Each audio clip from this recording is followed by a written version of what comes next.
Welcome to the Crazy Wisdom Podcast. My guest here is Safi Bahcall. He is the author of Loonshots, a former physicist, a CEO of a biotech company for cancer drugs, and he also worked with the Obama Council of Science Advisors. Really interested to have you on the show and really dive deeply into your book and everything you have to say about creativity. Welcome to the show.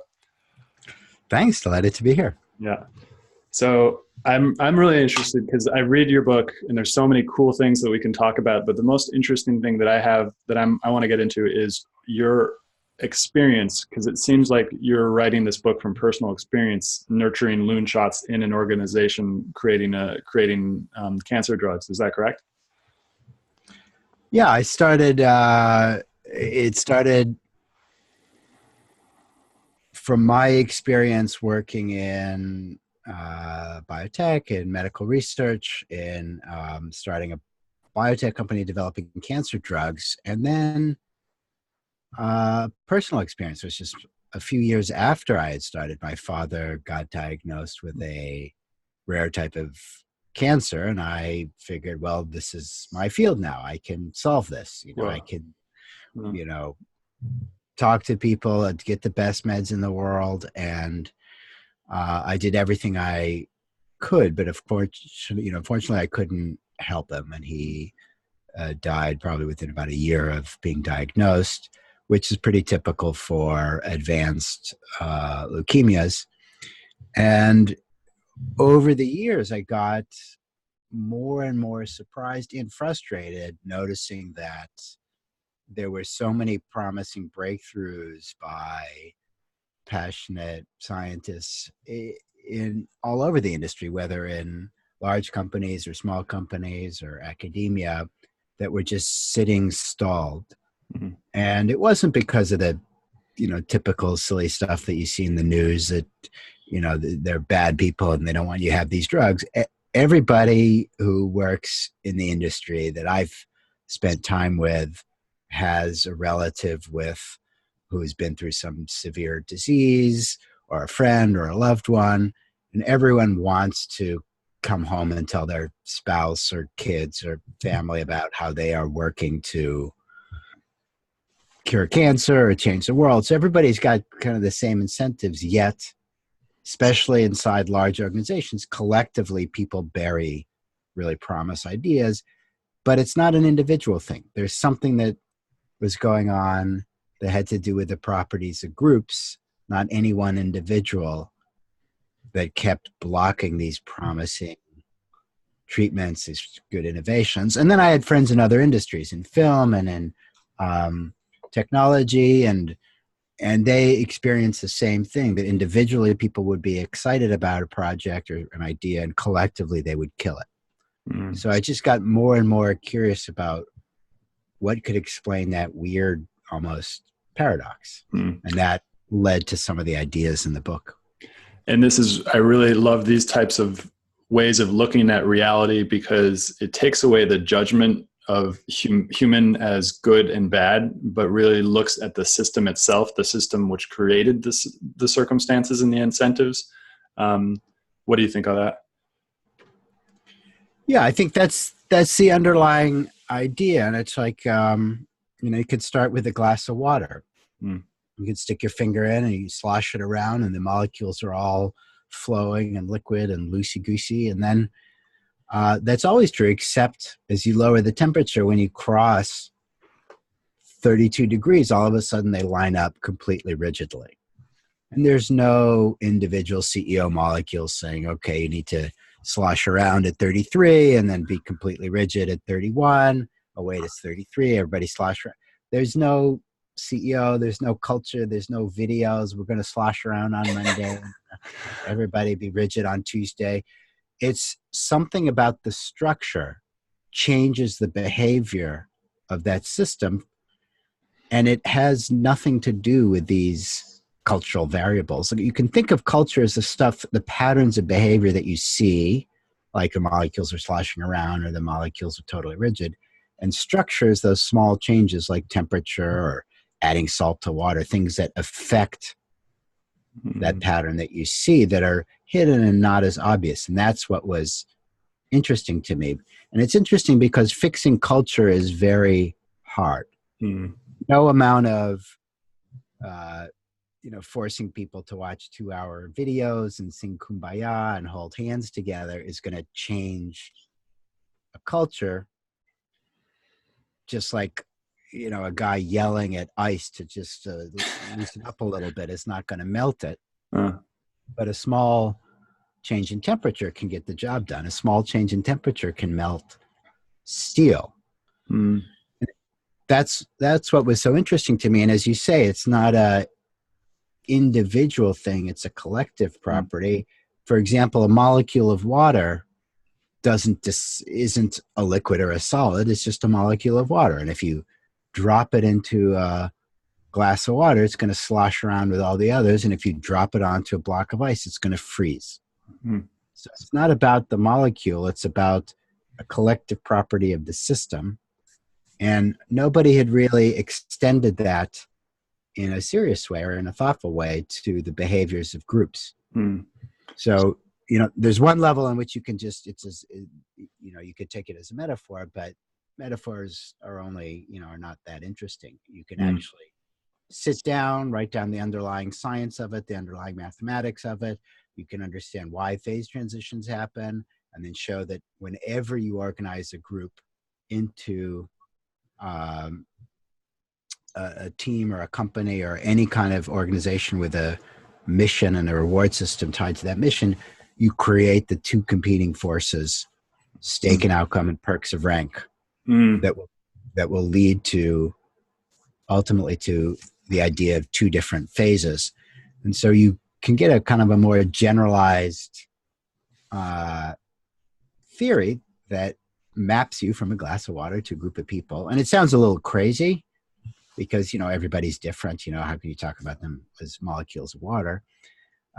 Fortunately, I ran a company for 13 years. And if I, yeah, my HR guy about, well, let's talk about a glass of water, phase transition, he'd look at me like I was nuts, and, justifiably so. But that doesn't mean that, as it turns out, if you think through kind of real practical things you do in the real world in terms of how you motivate employees, you give everybody cash, you give everybody equity. mm, In the one case, you're rewarding rank, base salary. In the other case, you're rewarding stake and outcome. And so when companies get very large, when they reward rank, you create politics. And mm, in politics, you stab people in the back to try to get up the career ladder. And that often means killing their crazy ideas. And mm, so when you reward rank, you create a political culture. When you reward outcomes or results or intelligent risk taking, you create an innovative culture. So it does translate into specific things that are measurable and actionable in terms of how you think about the behavior of groups and incentives inside teams and companies that are surprising, that to some extent no one's, and I ended up going through the literature of what's uh, called org incentives and org economics, and no one's, for whatever reason, thought about it in this way before. And it's interesting because it gives you actionable things that you can do, these small little changes, like, what you sprinkle salt in water. Why? Because, when it snows at night, you sprinkle salt on your sidewalk. Why? Because it lowers the binding energy between molecules. It makes them less likely to stick together. So it makes them slosh around more. So it stays liquid rather than freeze up. mm, What you can do when you quantify this a little bit more is identify those small changes to teams that make them more innovative. Or I'll give you another example. When you take raw iron out of the ground, it turns out to be a very weak metal. mm, But if you sprinkle a little carbon, it becomes solid steel. mm, And if you add a little cobalt or tungsten, it becomes the alloys that you use inside nuclear reactors or jet engines. And so when you do this in a little more quantitative way, you can identify what are the equivalent small changes inside teams and companies that can create a more innovative operation. And that's what was interesting to me, the combination of a harder science core to understanding the behavior of groups and teams, mm. as well as like you can get some real practical takeaways. Totally. And so from what you just said, I got that one human being in one structure can act completely different if they're placed inside of another structure. which kind of makes sense if you look at history. So one question I have for you is, have you experienced that for yourself, where you were in one culture or structure or system, for example, starting a company where you were totally looked for the outputs of that company, and then have you also been inside of a large organization, maybe even a large organization that had an unhealthy structure, unhealthy system to it? Yeah, I can tell you from, and then I'll come back to my own personal experience. But Mm-hmm. I can tell you the more very typical experience, because my experience was a little atypical. But more common experience is when I started my company, I was in my early 30s. And so I started, we were a two-person shop, me and my co-founder, and then we grew it to a couple hundred people. And when you start off as an entrepreneur, or when I did, and it's pretty common, you hang out with other entrepreneur buddies, you go for beers, and you talk about how all the great ideas come from companies and entrepreneurs like yourselves, the startups, because you say, well, we are the true risk takers, and everybody at these big companies are these sort of risk averse people. And then you pat yourself on the back and have another beer. Then you kind of grow up a little bit. And as you grow up and you mature as a company and as a person, and you start interacting with these larger companies, because of course you have to work with them. It's you need to cooperate. And then you spend time with these folks from larger companies, and you realize they're exactly like you. They love the latest new gadget. They really want to be working on something cool. They're really excited. So then you realize, like, that's weird, because they're just the same as us. And then eventually you start, as you're growing, you start hiring, including from larger companies. And then as soon as they land inside your company, it's like that molecule is now in a glass of water sloshing around. The suit comes off, the tie comes off, and they're pounding the table, championing some crazy wild idea, just like the rest of you. And they become just like one of you. So it really struck me that it is so much like that glass of water. It's not about the one molecule is risk averse or it isn't risk averse. It will behave differently depending on the system and the structure that's around that molecule. Because then you take those same guys, and I've seen it go in the reverse. You take a very entrepreneurial person from a small company who's pounding the table, you put them back inside the large organization, the suit will go back on, the tie will go back on, and they'll sound like that risk averse person again. So it's not about the individual, it's something about the system. And that's what was interesting in doing the research here, was teasing out what those factors are and what are those properties of the system, and then what does that mean? What are the kind of practical lessons that you can use? So what about, there's one thing that keeps on coming up into my mind, which is molecules don't have a sense of self-awareness of themselves in relation to the universe, but we as human beings have this specialized awareness or consciousness of us, of ourselves, as a sense of self that is stable and goes throughout time. Is there, and then this kind of goes into my next question, which is, does anyone actually enjoy being in the risk averse environment? Because you say that once they move from the risk averse environment into the startup thing, then they can kind of go like water and everything like that. But does anyone actually enjoy that, and they're actually more comfortable in that risk averse? And maybe this gets into the soldiers that you talk about. Yeah, that's a good question. So the first one I get is like, how can you possibly compare molecules in a glass of water? They're all identical with humans. Well, it turns out that's a property in science called emergence, when you have properties of the whole that don't depend on the details of the part. So although it's true that all humans are different, there are so many properties of collective, when you put a lot of people together, that don't depend on those differences.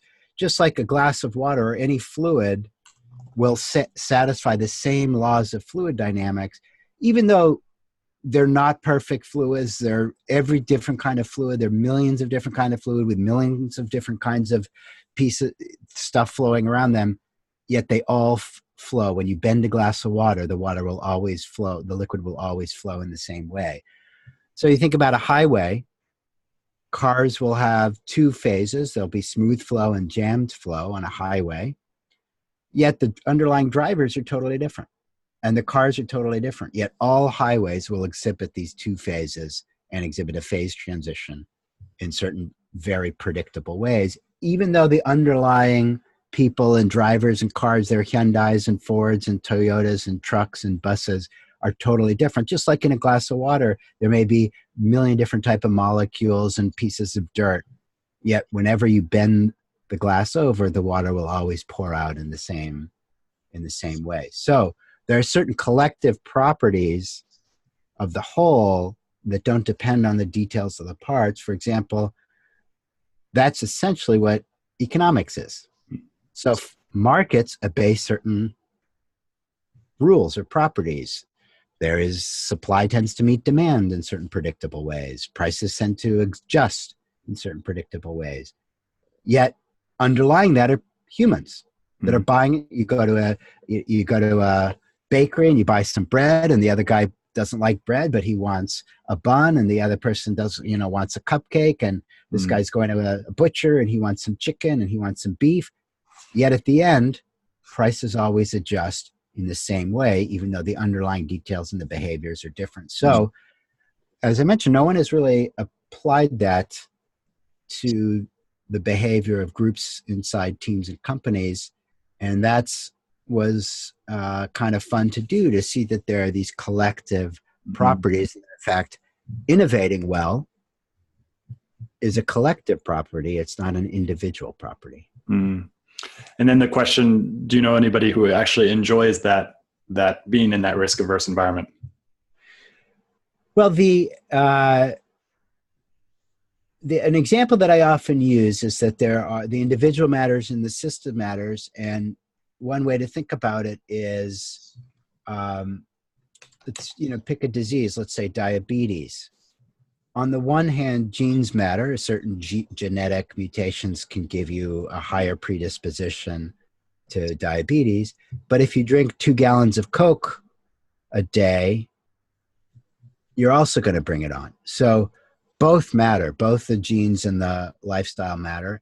And in this case, people can have a predisposition to liking, for example, my wife likes things really ordered and on time and structured, and I tend to be a little bit more loose and kind of spontaneous. And there's clearly a certain predisposition to that. But that doesn't mean that the system does matter at all. Both things matter, both the individual and the system, the individual predisposition and the system matter. That's so interesting, because it's going to be a hard one to express. There's a question I've always had since childhood. Me and my best friend would get together and talk about history. He ended up being a Stanford history professor, and we would always talk about how much the individual mattered. For example, somebody like Napoleon, somebody like Peter the Great, somebody like Stalin, and how much the collective system that they were underneath mattered. And so this was always the debate, and it's kind of a matter of opinion, really, which one matters more. And that gets into the same thing about nature versus nurture, and system versus the individual. And I guess you already answered this question, but let's get into this on the global scale, because what I love about your book, which I was not expecting, was at the end, you start to go into and applying this to large groups of people in nations. And you kind of have a retort to Jared Diamond's book, Guns, Germs, and Steel, and a few other people, Yuval Harari, who have kind of given these big macro why the West won type of explanations for, and you give a really good one. Can you talk more about that, about how you adopted this theory to nations and states?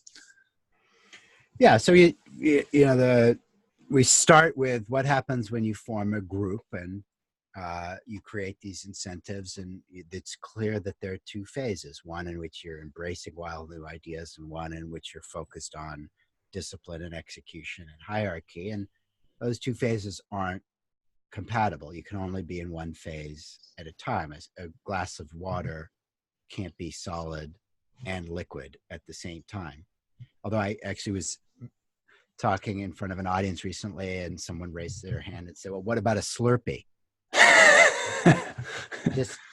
for the record, a Slurpee is a glass of very sugary, kind of disgusting liquid, to be honest, with particles of ice suspended in it, and it's not in equilibrium. That ice is melting. If you wait 5 minutes, it will be all disgusting liquid. So what I mean is you can't be in two phases in equilibrium at the same time. And of course, there's, we go into the, at the company level, what you need to do about that, because in order to survive as a company, you have to both deliver your products on time, on budget, on spec to customers consistently, and create wild new projects, products, ideas, strategy before your competitors do and wipe you out. So you have to do both. So kind of the first, I spend most of my time talking about the answer to that, life at 32 Fahrenheit, right at the edge of a phase transition where both can coexist. But to get to your question about world history, the way to answer that is to step up one meta level from the company to an industry. And then from there, you go into nations. So to step up to an industry, you can think about, let's say, the film industry or my industry, biotech, drug discovery. So let's start with the film industry. The film industry has separated. You have the majors, the Columbia, Universal, Paramount, Disney, Sony, and the minors, the tiny little Hollywood production shops that, just like in a company, you talk about separating the artists and the soldiers. Working artists work on the crazy ideas, and the soldiers focus on the discipline of execution.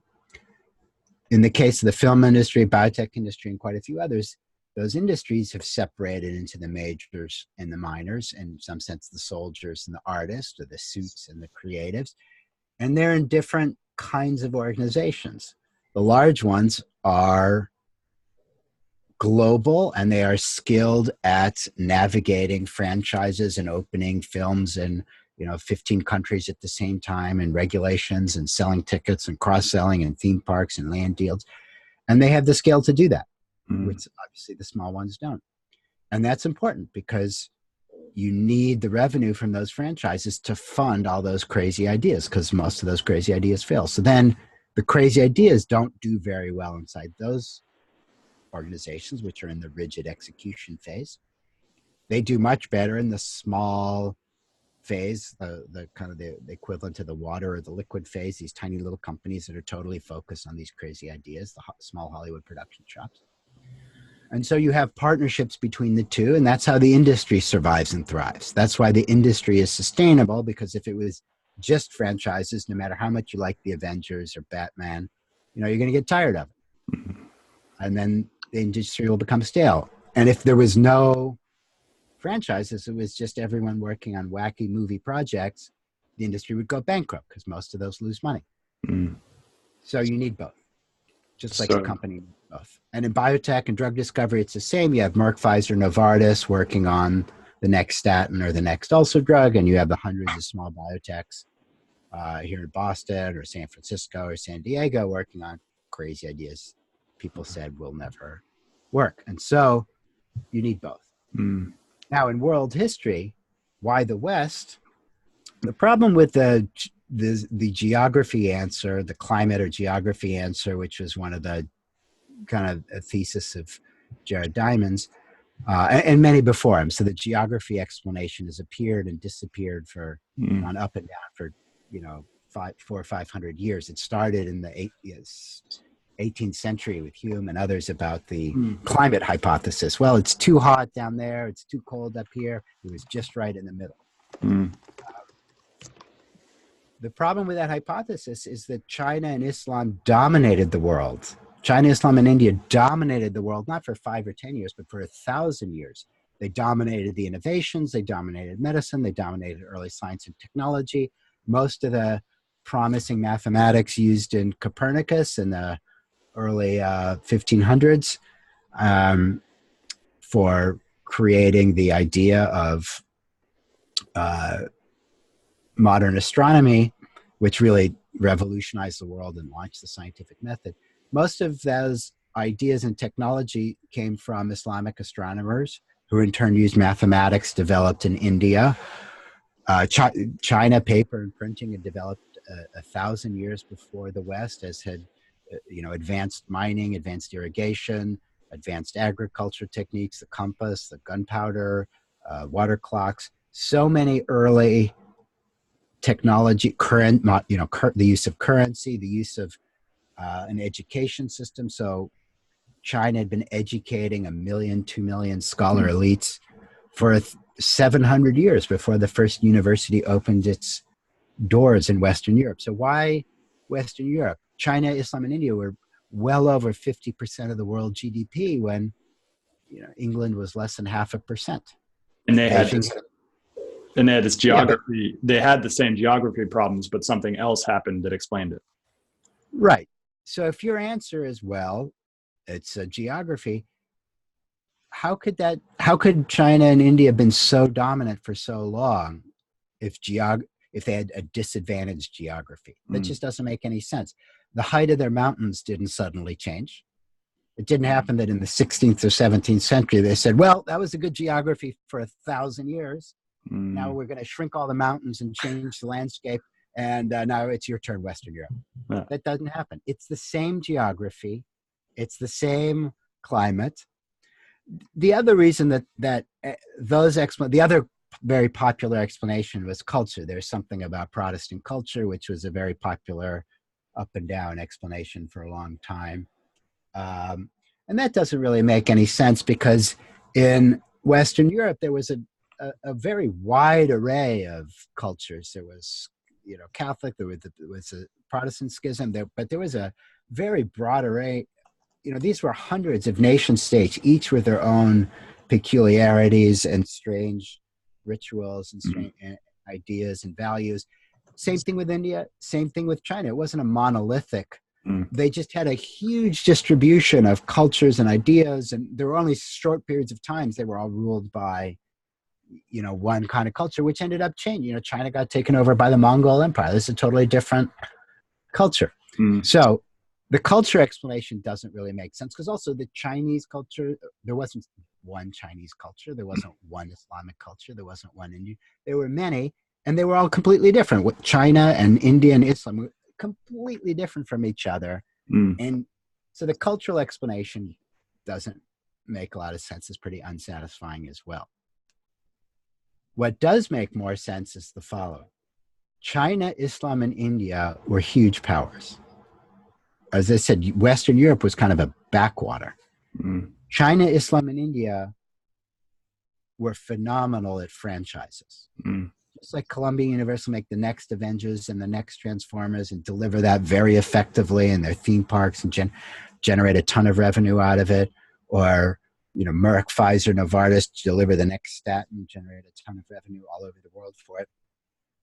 China developed phenomenal agriculture, irrigation techniques to populate a landmass far bigger than all of Western Europe combined. They built the Great Wall. There was no comparison. They built advanced mining techniques. They built the Grand Canals. They invented canal locks. That technology did not exist until hundreds and hundreds of years later in Western Europe. China, Islam, and India, in India, they built the Taj Mahal. There was nothing like that in Western Europe. China, Islam, and India were world history's majors. They developed franchises, feeding millions of people very effectively. But they were very bad at nurturing loonshots. An example of a loonshot is the idea that the Earth goes around the sun rather than the other way around. That's a crazy idea.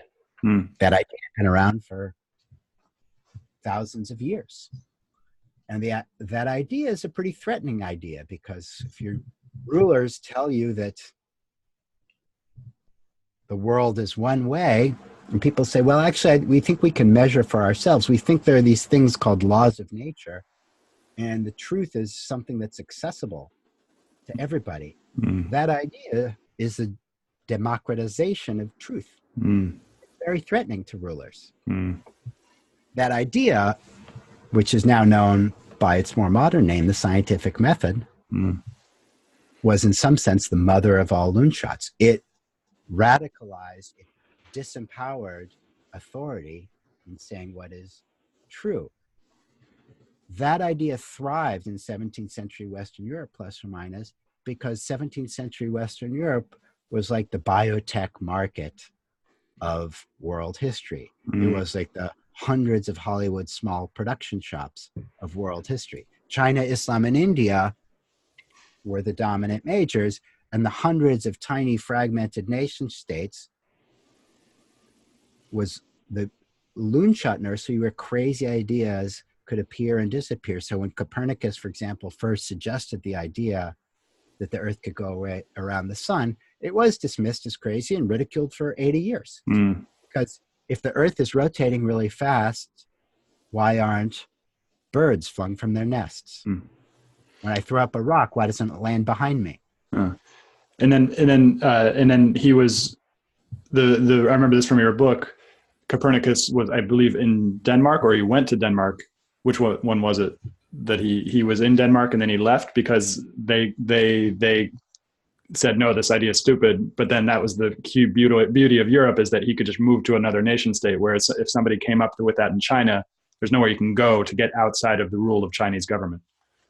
Yeah, so that I know exactly what you're thinking. So it's a great point. It's actually so much like running a biotech market or a Hollywood film production, market, that it's almost funny. So when Copernicus suggested his idea, he was in northern Poland, in a town near Krakow, and no one took him seriously. And the Catholic Church actually first encouraged his ideas because they thought it could be useful for timekeeping and calendars, but it wasn't particularly useful or particularly practical because he didn't really make a lot of progress in showing that it was better than the old system. He designed it to be the same as the old. So it was just kind of a kooky idea. And most people forgot about it. Nobody paid any attention to it or took it seriously, except a small group in a small town in Germany, the little university, where they said, oh, we think there's some things here that are interesting. Obviously not his crazy idea that the Earth moves, but maybe the other planets move around the sun in some sort of interesting way, because that explains some weird stuff. So they sort of kept that going, even though his idea had died in this one area. Now, what you're thinking of is what really transformed and launched the scientific revolution, which then led to experimentation, which led to combustion of gases, which led to the steam engine, which led to the Western Europe taking over the world and defeating China, much bigger powers like China and India, was in the late 1500s, Tycho Brahe, who was in Denmark and had been given a small island off the coast of Denmark. And he was a Danish nobleman, and the Danish king had said, hey, you're doing some interesting stuff. Let me give you some money. I'll give you this land, and you can go ahead and build an observatory. And he started building a really good observatory and started measuring things and saying, well, the stuff that I'm seeing doesn't really fit this 2,000-year-old model of astronomy that everybody's been doing. Obviously, this guy Copernicus was kind of crazy, but I have my own theory about the planets move in a very different way around the sun. And he was really starting to push his theory and making some progress until the old king, who was his supporter, died. And then a young king, when he was a teenager, took over and told Tycho, why don't you come and pay your respects at the castle? And Tycho said, well, I am the greatest astronomer in Europe. Why don't you come visit me here? And the young king was like, are you out of your mind? I am the ruler of this land. I gave you that land. I am paying your checks. Are you kidding me? You are my subject. What is your freaking problem? I'm paraphrasing. Not the exact Danish he used. See these letters and read the translations. And the guy's like beside himself. I am the king. What are you talking about? And Tycho had, by then, as you can imagine, gotten kind of a big head and was sort of full of himself.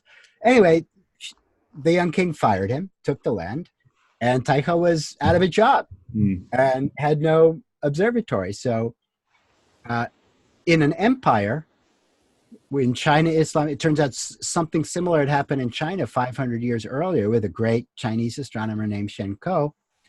And that was the end of Shen Ko's career. He was, he had the similar ideas to Tycho 500 years earlier, 5 centuries earlier, but he was put in exile, actually locked up and then eventually forced into exile, but not in Europe. In Europe, Tycho lost the support of the King of Denmark. And so what did he do? He bummed around from castle to castle of friends of his until he found some other guy willing to support him in Prague, King Rudolf II in what's now the Czech Republic.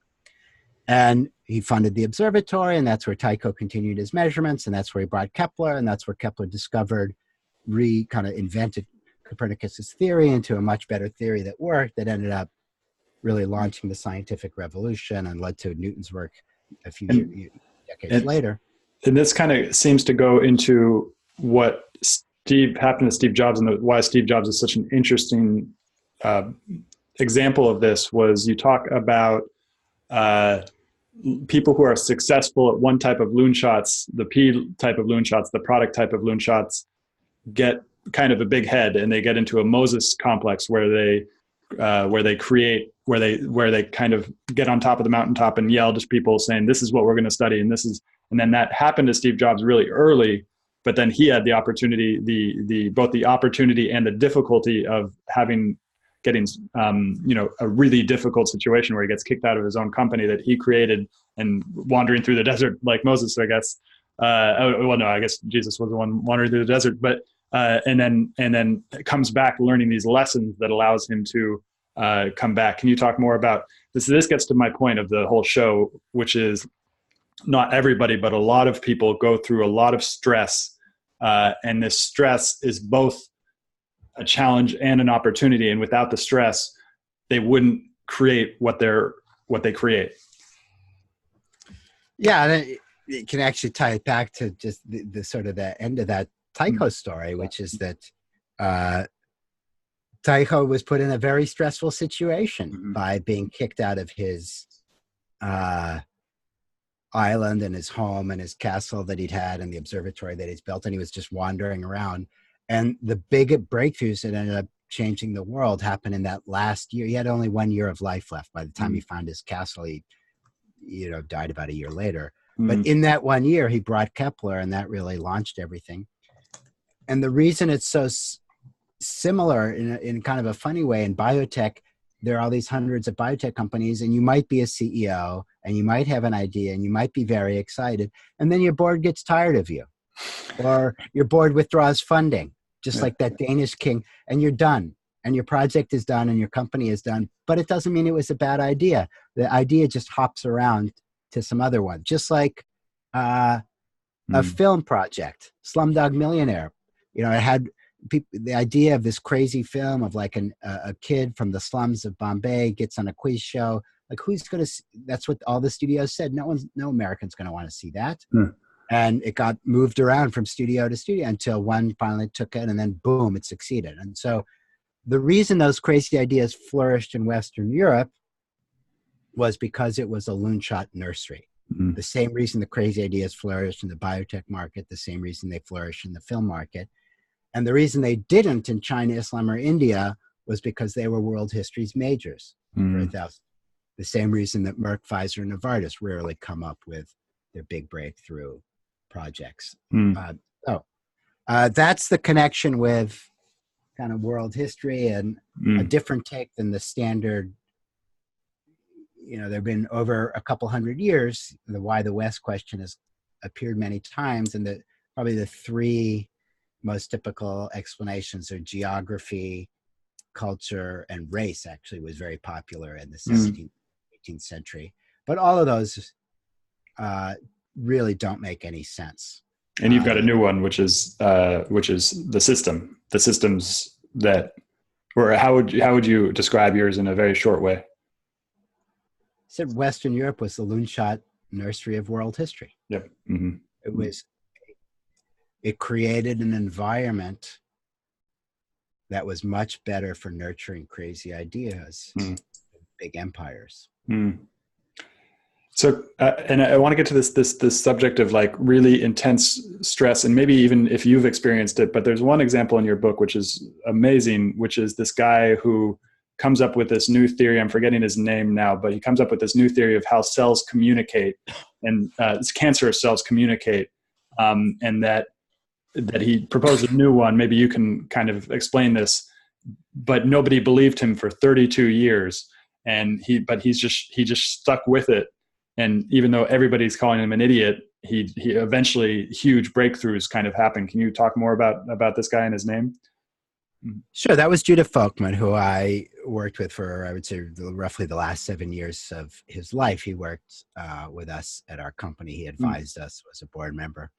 And he was a pediatric surgeon. He was a terrific star surgeon. He became actually the youngest head of surgery at Boston Children's Hospital, the youngest surgeon ever in Harvard history. Wow. And in his early 30s, actually, I guess it was his late 20s, he came up with kind of a wacky idea. He had been operating on patients and had always been surprised by the fact that, and this was at the time, that whenever he operated on someone who had passed away or who had lung cancer, these tumors were covered in blood. There were lots of blood vessels around them. And eventually he designed an experiment and showed that if you, on some models in the lab, if you don't allow the blood vessels to feed tumors, they'll stop growing. And he had sort of a eureka moment. He said, well, wait a minute, maybe these blood vessels secrete some mysterious substance that tricks the body, the host tissues, into growing new blood vessels, into feeding the tumor, into supplying oxygen and nutrients so that the tumors can grow. And he said, look, without those pipes, without the oxygen and nutrient, the tumors would never grow. So he said, I've got a crazy idea. Let's block these signals. And it seems like a very plausible idea when I'm telling it to you now. But at the time, he was dismissed as crazy. And because at the time, there were only two ways you treated cancer. You either bombed it with chemotherapy, which is just like ingesting poison, or you burned it with radiation. So either way, it's like a shock and awe. You try to bomb, or the idea that tumors secrete some mysterious substance and you can interfere with that mysterious substance was considered crazy. Remember, he said, there was one postdoc when he gave a talk who came up to him and was sort of depressed about, oh, I'm not getting a lot of traction or support for my idea. And he told her, listen, if you want to see rejection, I will show you pink slips or denials from grant committees with the word clown in them. He was literally, called a clown. He was ridiculed for 32 years. And in fact, he was asked to resign from his position as chief of surgery because the ideas were considered to have so little value. So he persisted for about 32 years until in 2003 in Chicago, the results of a large clinical trial for a drug that was developed based on his ideas were unveiled. One of the largest clinical trials run on colon cancer. And they showed the largest survival ever seen in colon cancer for patients who received his drug. And that transformed the field. It transformed the field in ways that people in the field today still don't fully appreciate. Because number one, it did give a new class of drugs for treating cancer, which was very important. But number two, no one had believed that you can target these mysterious signals, that there were mysterious signals, that the tumor was talking to the host tissue and tricking it into growing blood. No one believed that. He turned that around. And now every project in cancer is based on that idea. No one really develops chemotherapies anymore. They're all based on interrupting signaling. Whoa. And three, it turns out he had another idea, which is that there are certain forms of blindness, vision loss in the elderly especially, that are caused by overgrowth of blood vessels. So he said, well, if I have a drug that can block blood vessels, maybe I just inject it into the eye. And it turns out it was the best drug ever created for reversing blindness. So his drugs have helped blind people see. And so for 32 years, he was rejected and called all sorts of names. Hmm. I had the honor and privilege of working with him. Many people to this day, I've talked to, Nobel laureate scientists in medicine who don't quite appreciate what he's done, which is How, somewhat amazing to me. yeah. How does somebody like that kind of deal with all of this? I mean, I guess you just kind of develop a thick skin. Have you experienced that same type of where you're just so convinced that some idea is right, and that over and over and over again people tell you, no, you're wrong, you're an idiot, you're a clown? How does somebody deal with that? Well, there was two things. One lesson that I learned from him, I call LSC, listen to the suck with curiosity. Hmm. And here's what I mean by that. Normally, if you are an entrepreneur or a scientist or a creative or a designer and you have some project or some idea and you pour your heart and soul into it, and someone tells you it's a stupid idea, or investors walk away from your pitch, or a partner, pulls out at the last minute, you tend to dismiss, you go on the attacking mode. You say, these guys are idiots. They don't know what they're doing. I'm right. And that's a very common reaction because you put your heart and soul in something, you're very defensive. But what the really great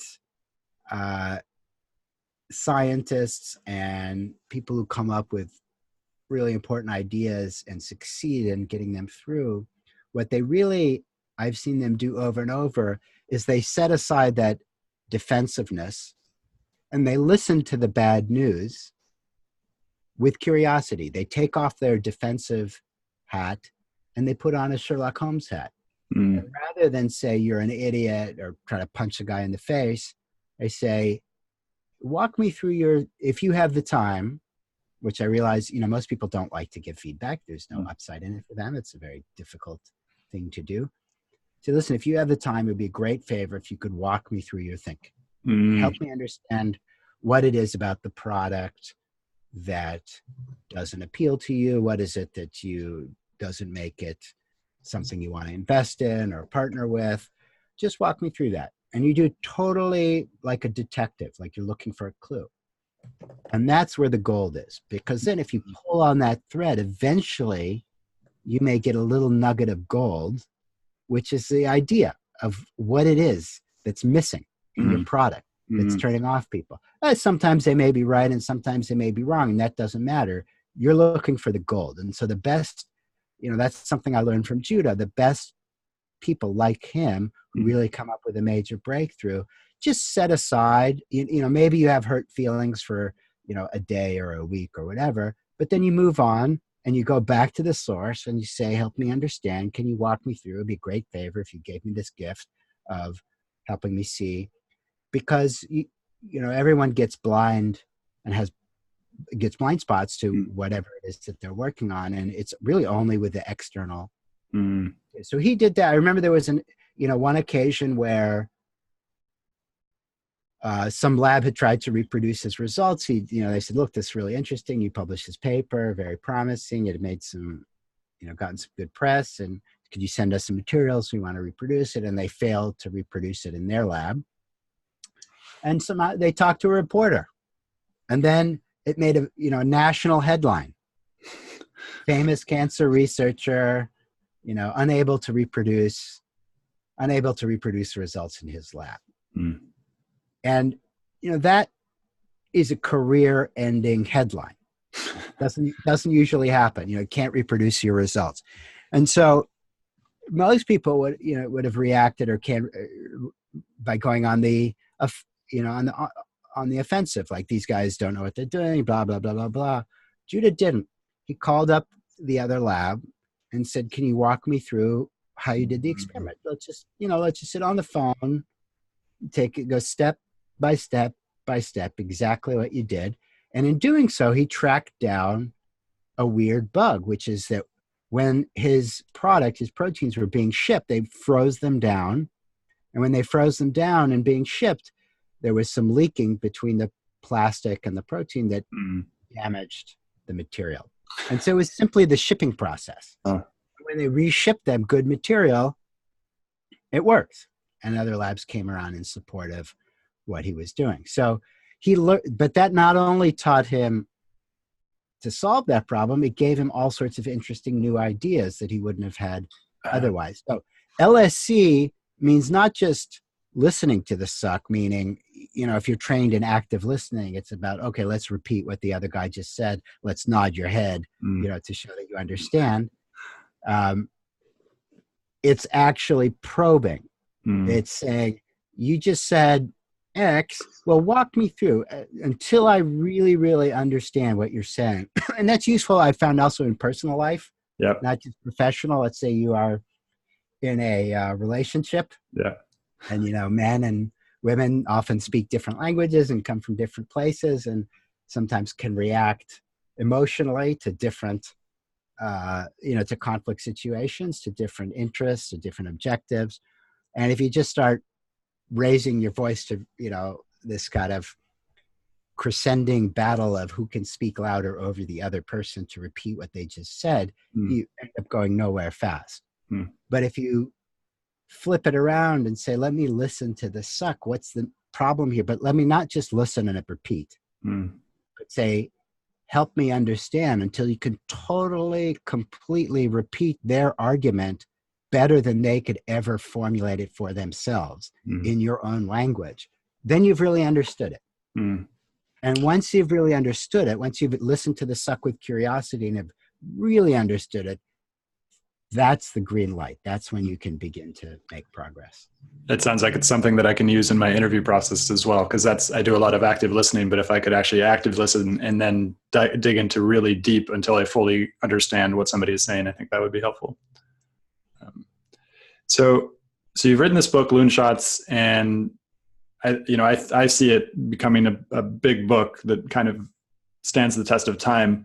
What is next? What are you going to do next? I don't know. I'm just, I've been in a cave for 3 years, and sort of, going into deep dives in, whether it's World War II history or aviation history with the Pan Am story, or even film industry history to Thomas Edison and the birth of Hollywood and the rise of movies, or all these research of which, I used. It was a little overkill because, in the end, you're looking for one nugget, use 0.5% of it, but to be accurate and interesting, you have to do all the stuff around it. So I'm just kind of emerging from the 3 years in a cave. You're in a phase transition. I'm talking to human beings for the first time in a while. And seeing the light, kind of blinking and getting my bearings. And I think I've been surprised by the reaction has been kind of interesting. So it was not a big surprise that business leaders and managers have really come out in support of a new way of thinking about, it has an equation derived from first principles. There aren't really a lot of business books in history that have an equation derived from first principles. But also friends of mine who are in the film industry, friends of mine who are artists, friends of mine, lawyers, doctors, bankers, people who are just generally curious about history, about physics, about how the world, business, and how those three might intersect by one idea told through a couple of stories. So one thing that's happening now, I guess I'm not allowed to say a ton about it, is there is a film series in development where each episode is diving into loonshots in a Very particular cool. vertical, loonshots in cancer, loonshots in warfare, loonshots in diabetes, loonshots in climate change, loonshots in energy, and so on. And, one past story, one present story, a couple of future stories. And that's actually, so I've been working on that for the last month or so. That's actually a lot of fun because you get to learn about loonshots in climate change, loonshots in energy, loonshots in all sorts of stuff. I've just been getting all these calls, like just a ton of inbound calls, people from so many industries, from the military, because it's a number one priority for the military now, from the Office of the Secretary of Defense to the Pentagon, and they've been very clear publicly that the military needs to change and innovate faster and better because the pace of innovation has enormously increased in the last just 10 years. And, while in the past we could have survived if we started a war behind, as we did in World War II, we were far behind Nazi Germany in critical technologies and we caught up in time. But we may not be lucky again because the pace is so rapid. Yeah. We don't want to put our soldiers on a battlefield and be surrounded by machine learning robots that annihilate them in a few seconds. Well, this is the interesting thing that I get from your book and from other sources, which is essentially that China was the first big power, and then India and Islam, and then and Europe took over, and then it moved west, and then even within the West, it moved from New York and DC to power centers in San Francisco, and now we're kind of facing this. Either it looks like it's going back to China, but then in the same way, it also looks like it's kind of decentralizing. You have the internet that is now a layer on top of humanity that is now starting to spread ideas and spread power and spread influence, not vertically, but horizontally. So it seems like we're entering some sort of new stage or have already entered some sort of new stage of history where the rules might not be the same kind of linear move west, but more of a kind of a flattening or something like that. That's a possibility, but one thing that misses is the critical mass effect. So while it is the case, for example, in biotech, that every town and practically every town with more than 10,000 people says we want to be a biotech hub, United States. It isn't the case. There are 3 big biotech hubs in the U.S. I mean, the 2 biggest are Boston and San Francisco, and then San Diego is got a very strong presence as well. But there is a critical mass effect, which is if you want to build an industry, you want other people in the industry around you, especially if you want to build emerging companies. Many of them fail. So people who want to join an emerging company want to be where there's another company down the block, because if they lose their job here, they can go to another one. That's why, if you're a biotech guy and you graduate from, university in Kansas, you can stay in Kansas, but if you go to Boston, there's hundreds of biotechs as opposed to, maybe 3. Or if the one that you pick goes belly up, there's still more. And so for the same reason, investors go to Boston, because they invest in a lot and there's lots of employees and there's lots to choose from. And there are a lot of ideas. If this thing doesn't work, then that thing might work. So there's a benefit to critical mass. There's a network effect. And that's why those industries coalesce in certain physical geographies. So although the internet helps spread ideas everywhere, if you want to build an industry, there still is a critical mass effect. I think you're right for cases like biotech and things like that, but I think software now, particularly now that remote work is becoming more accessible, more interesting, I think for things that don't require that type of in-person collaboration that biotech seems to require, I think for those things it can actually spread out. But I wonder which things are actually amenable to that and which ones are not. Yeah, I think, for example, if you're building an app, an iPhone app or something, it's really, it could be a one-person effort, and you can hire developers in Estonia or Russia, or wherever, and get your app built, and then your app just goes in the ecosystem of Apple's, Apple's closed ecosystem. And so that you could kind of do anywhere. You don't, to produce that particular product, you don't need a large team. To produce a biotech product that generates revenues, you need hundreds of people. To produce a computer, a technology, you need hundreds of people working on the same chip or product or hardware. And so there are probably small pieces of software, small self-contained software application like an app that can be distributed anywhere. But if you're doing Amazon Web Services or Microsoft Azure or Windows operating system, there's a reason that that's concentrated in Seattle.